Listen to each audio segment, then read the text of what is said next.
Today I'm going to show you the best resource packs and mods that I use when playing survival Minecraft. None of these mods change the game mechanics, so you can still play as normal while improving the vanilla experience. The default Minecraft crops, ladders and rails are a little odd. The crops are 2D and appear in a cross pattern, and ladders even float slightly, as you can see.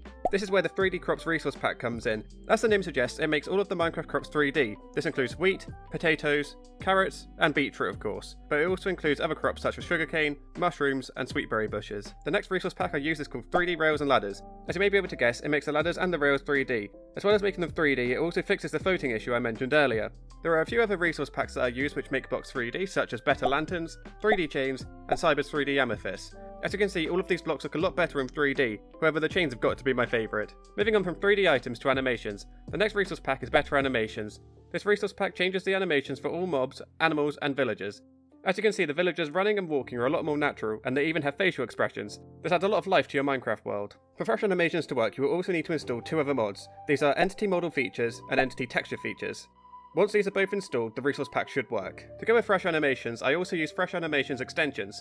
This makes it so minecarts have wheels, boats have a new animation when used on land, and chests have an animation when opened. This does introduce a new bug with the chest UI, however you can fix this with the Bray Chest GUI fix pack. Enchanted Books Recovered makes it so enchanted books have unique appearances based off of the enchantment they are. This makes it a lot easier to tell them apart when you're looking for a particular enchantment. Full Bright, as the name suggests, makes it so that you're constantly at full brightness even when in a dark cave. Now this resource pack is a bit controversial as it eliminates the need for torches. That's why I don't use it when I'm playing standard Minecraft, and I only use it when I'm recording videos such as tutorials when you need to see everything.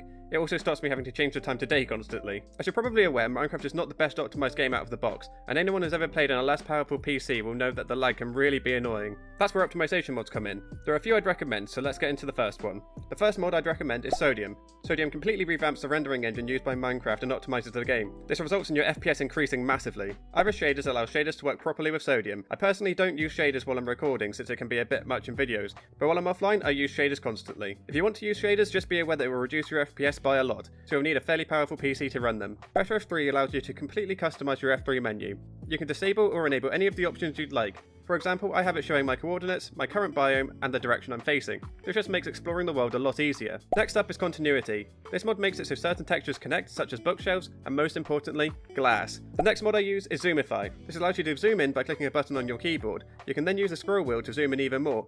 Previously, like most people, I used Optifine for this, but since I'm running Sodium, there's no need for Optifine anymore. Zoomify just has an improved version of the zooming back. Make Bubbles Pop is a really simple mod that does exactly what it says. It makes bubbles pop. As you can see here, this soul sand is creating bubbles underwater which then pop on the surface. It's a small change, but I think it's a great one. Status effect bars is another must-have for me. In Minecraft, each time you get an effect applied to you, it appears in the top corner, but there's no way for you to see the duration. Status effect bars fixes this by adding a duration bar, meaning that you don't have to open your inventory every time to see how long the effects got left. Horseman makes travelling by horse a lot easier. It allows you to swim across water without falling off your horse, and it allows you to clip through leaf blocks without taking any damage. There's more that this mod does, but these two changes alone are enough to make it a must-have for me. Lightly allows me to check the light level around me with just the click of a button. This means you don't have to check the F3 screen to see if mobs can spawn in an area. FreeCam is another essential mod for me. It allows you to look at your build from a distance as you're building it to see how it looks from afar. Just make sure you disable ignore all collisions so you can't see through blocks and cheat. Pickup Notifier is a mod that gives you a little notification whenever you pick up an item. It's essential for me as you can easily see which items you're picking up, or if your inventory is full when mining out massive areas. Finally, I would recommend Mod Menu.